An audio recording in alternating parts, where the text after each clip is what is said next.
Hey guys, Sneaky Snake here, Brothers in Arms, World of Warships, and today's video we're going to be taking a look here at the brand new announced Pan-Asian destroyer tech tree, which will be coming into the game at a later date.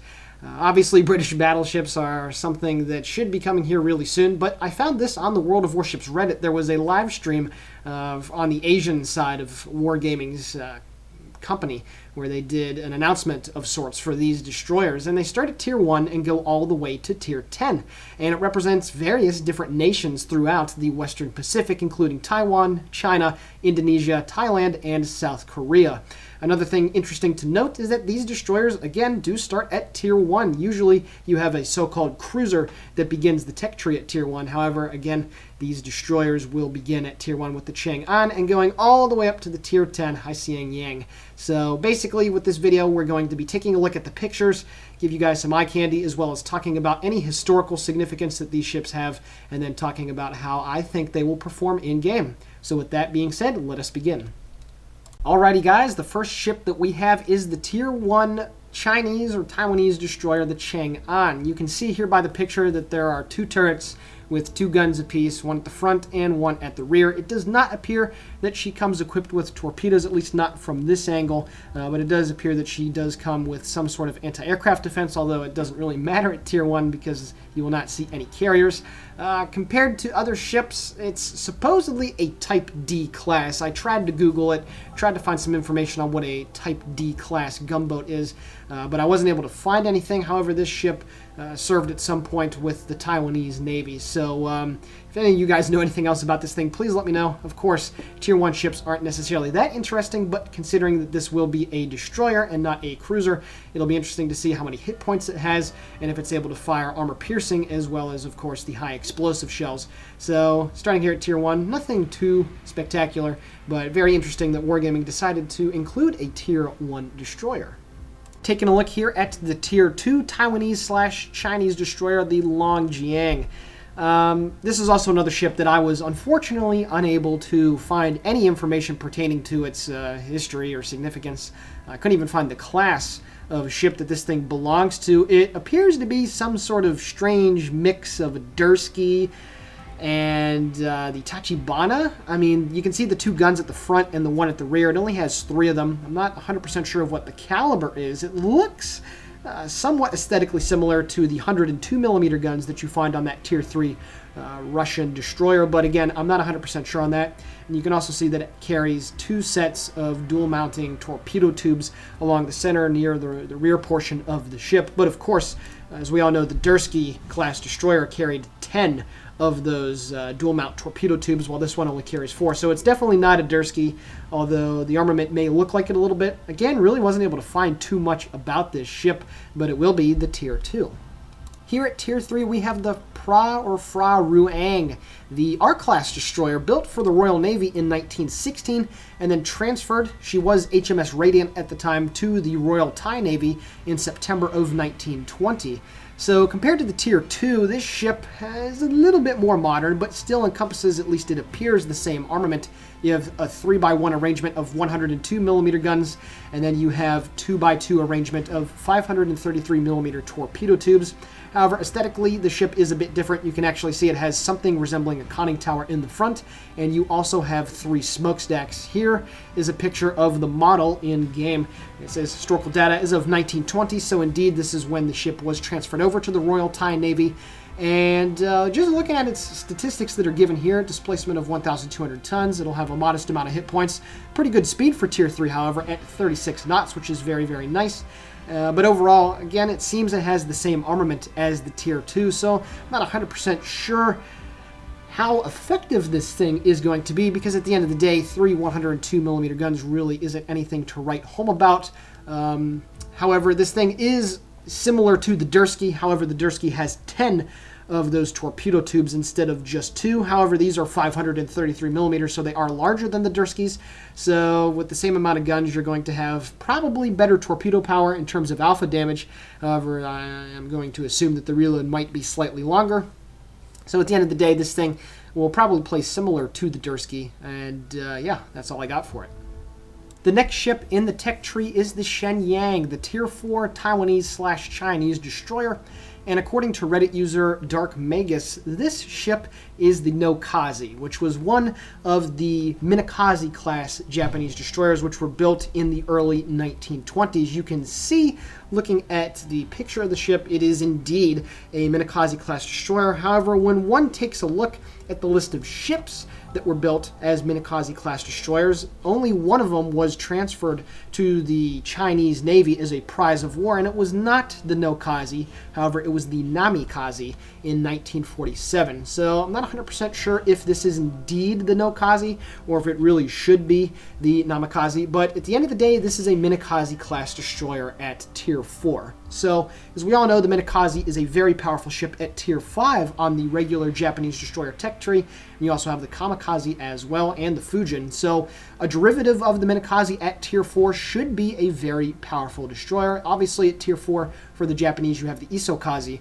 which is slightly different. But I think this ship really should do well. And if it is based off its torpedoes, like the Minakaze is at Tier 5 and its derivatives, then it should be a very strong ship. And I expect this thing to perform pretty well indeed.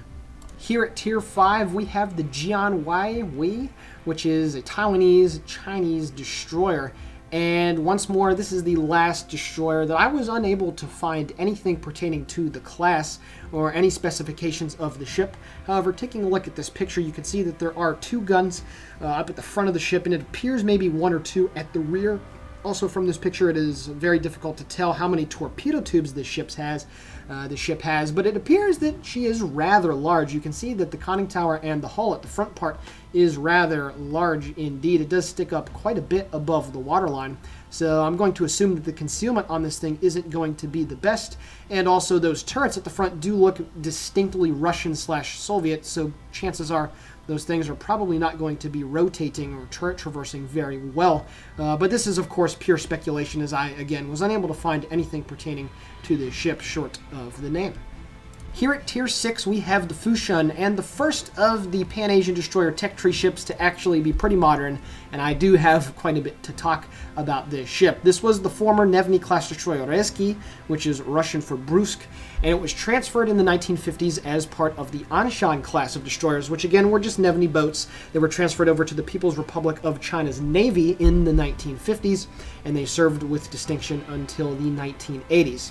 So the Fushun carries the same armament that you find on the Nevny, which is the Russian Tier 6 destroyer, and the Anshan, which is one of the premium Pan-Asian destroyers that are currently in the game. You have an armament of 4 130mm guns, some 37mm anti-aircraft guns, and then of course the 2x3 arrangement of torpedo tubes. So at the end of the day, these things are going to be pretty decent boats that want to stay at range and deliver good high explosive spam, while not necessarily having the best torpedoes in the world. The Russian Nevny torpedoes, of course, only have a range of 4 kilometers, so if these things are anything similar, which they should be, then they will have the very short-range torpedo attack. But at the end of the day, the Nevnys are all about the guns, and those things were very powerful at Tier 5. They're still pretty good destroyers at Tier 6, so there's no reason that the Fushun shouldn't be good as well. And I also really do like the look of the ship. I've always enjoyed the very modern appearance of the Nevny and Anshan class, and it is definitely here the same with the Fushun. So this destroyer should be very good. Obviously, Soviet designs are very quick,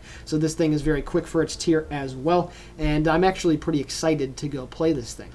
Here at Tier 7, we have the Indonesian destroyer, the Gajah Mada, which was originally conceived as a JK and N class destroyer for the Royal Navy. She was originally named HMS Nonpareil and laid down on the 22nd of May, 1940. However, on the 27th of May, 1942, she was acquired by the Royal Dutch Navy, the Netherlands, and renamed the Tjerk Hiddes. And she served with distinction in the Indian Ocean and in the waters around Australia during the Second World War.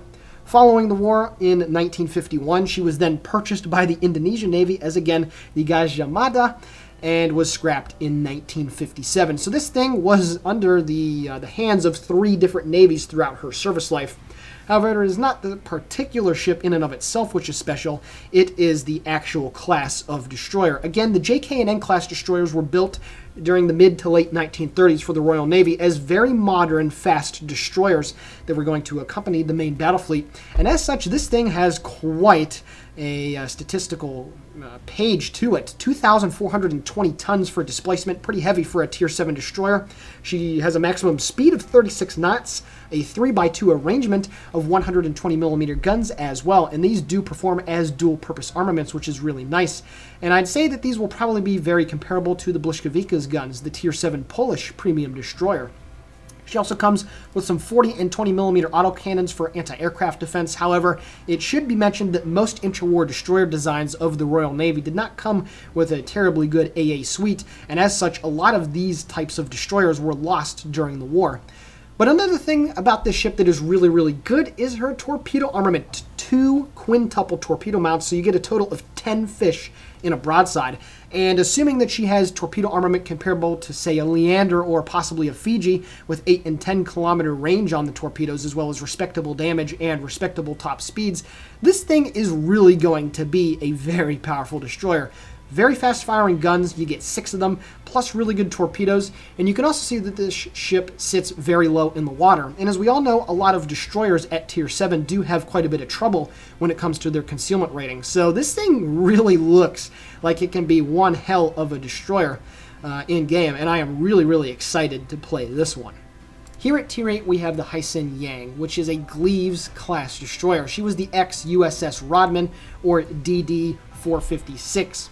She was laid down on the 16th of December 1940 and was commissioned into the United States Navy on the 27th of January 1942. She served with distinction in both the Atlantic and the Pacific Oceans. She served in, among other things, Operation Overlord in the Mediterranean, in the Atlantic, and then in the Pacific in the assault on Okinawa. Post-war, on the 28th of July 1955, she was transferred to the Republic of China, or Taiwan, and renamed the RCS Hyson Yang, and served until about 1970.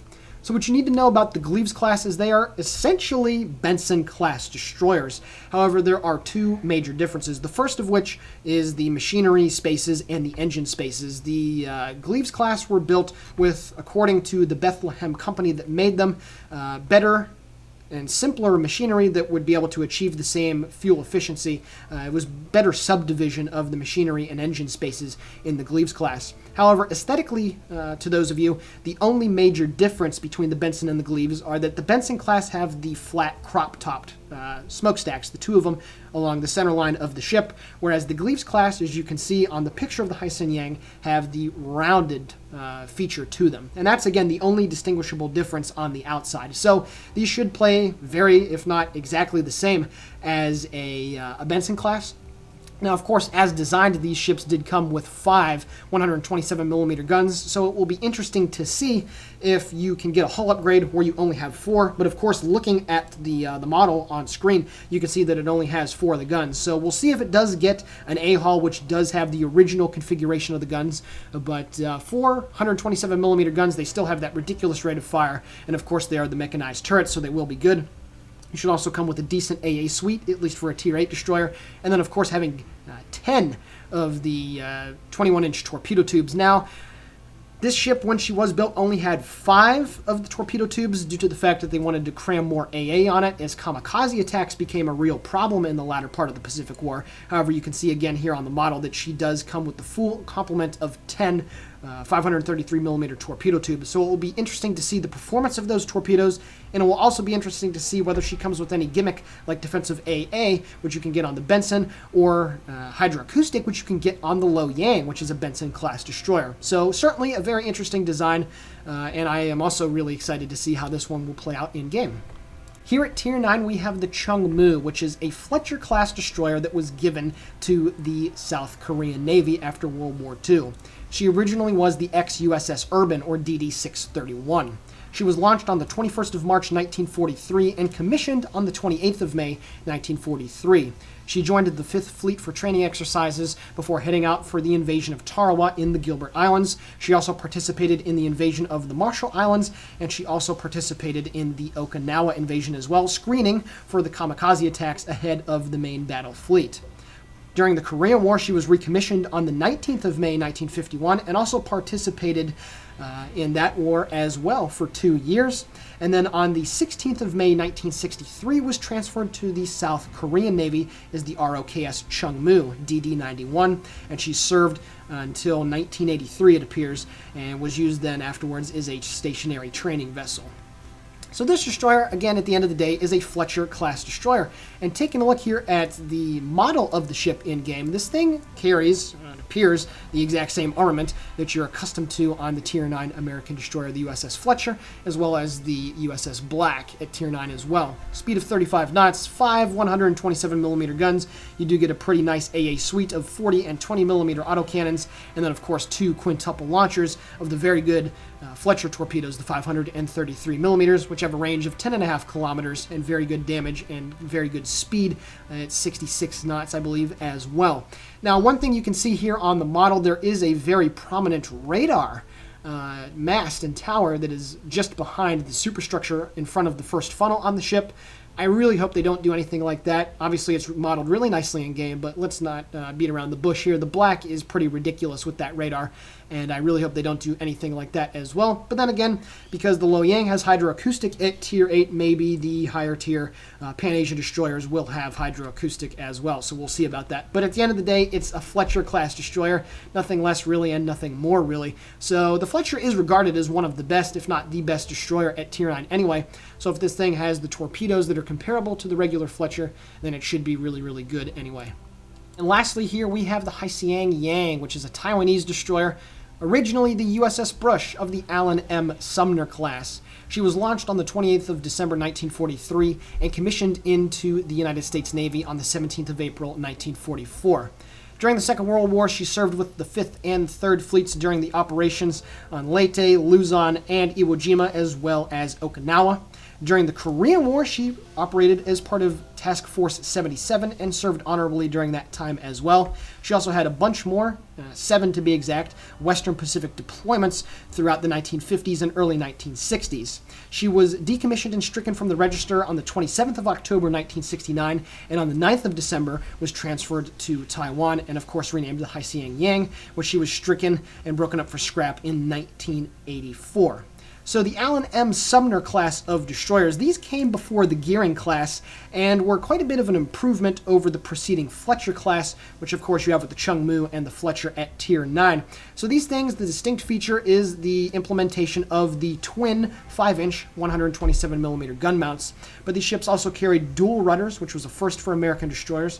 You also had anti-aircraft armament, which was quite considerably beefed up, of course, due to the experiences of the Kamikaze, and had many other various small improvements over the Fletcher class. Now, for those of you that do not know a lot about naval history, you might be confused when you look at this thing and think that it is a Gearing class. The Gearing class, of course, was built right after this. It was extended 4.3 meters or 14 feet amidships to store more fuel, so it gave it a better and a greater operational range. And that is really the only main difference between the Allen M. Sumners and the Gearing. So this thing is not as, I suppose, fat as a Gearing, but other than that, at least aesthetically, it looks very, very similarly to a Gearing.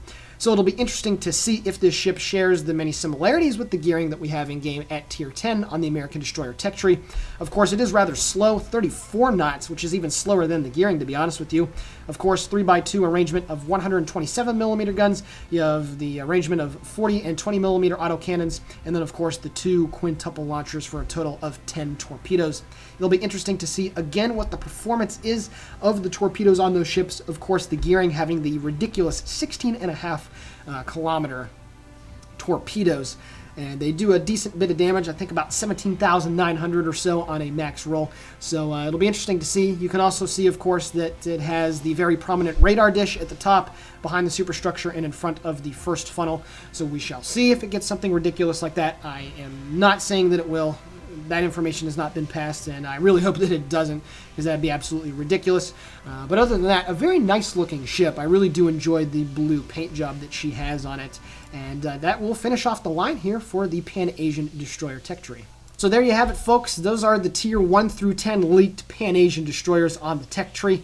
However, there is one other thing that I would like to add, and this comes from the World of Warships Reddit from user Canned Brains. Now, there's a guy on there, user SubOctavian. He's a wargaming employee, and he's always on there mingling with the community, answering questions, doing all that good stuff that is very welcomed by the Reddit community. And I'm going to be quoting here the post. It says, according to SubOctavian, the Pan-Asian DD line will be tested with new deep water torpedoes, which pass under lighter ships. It doesn't specifically mention what lighter ships are, but I would assume destroyers and possibly some light cruisers, but they will hit harder and have greatly improved concealment. And the post ends with a question saying, a new weapon to control the BB population? Well, we shall certainly see. Deep water torpedoes, in real life, some submarines would actually use magnetic detonators where, especially in the German Navy with their submarine force, they would go underneath the keel of the target and explode when they were able to detect the force field or the magnetic force field of the ship above it and so-called break the keel of the ship, which would do a lot more damage to it and potentially even to a battleship be able to cripple or sink it with one well-placed torpedo hit. So if this is the quirk that these destroyers get, then that will certainly change the game, and they will absolutely be priority target number one if they do get detected. So I do like that they're actually trying to do something like that, because it is a quirk, but it's nothing ridiculous, it's nothing stupid, and it actually is in keeping with how destroyers and submarines in real life use their torpedoes to some extent. So that is something that is really cool, and I will be interested to see what comes of that testing. So with that being said, the Sneaky Snake here for Brothers in Arms World of Warships signing off. I hope you guys enjoyed this video, and we will be providing more information on this stuff as we do get availability to it. Please consider giving the video a like, commenting on it, or possibly subscribing to the channel. All of it is always very much appreciated. And with that being said, have a great day.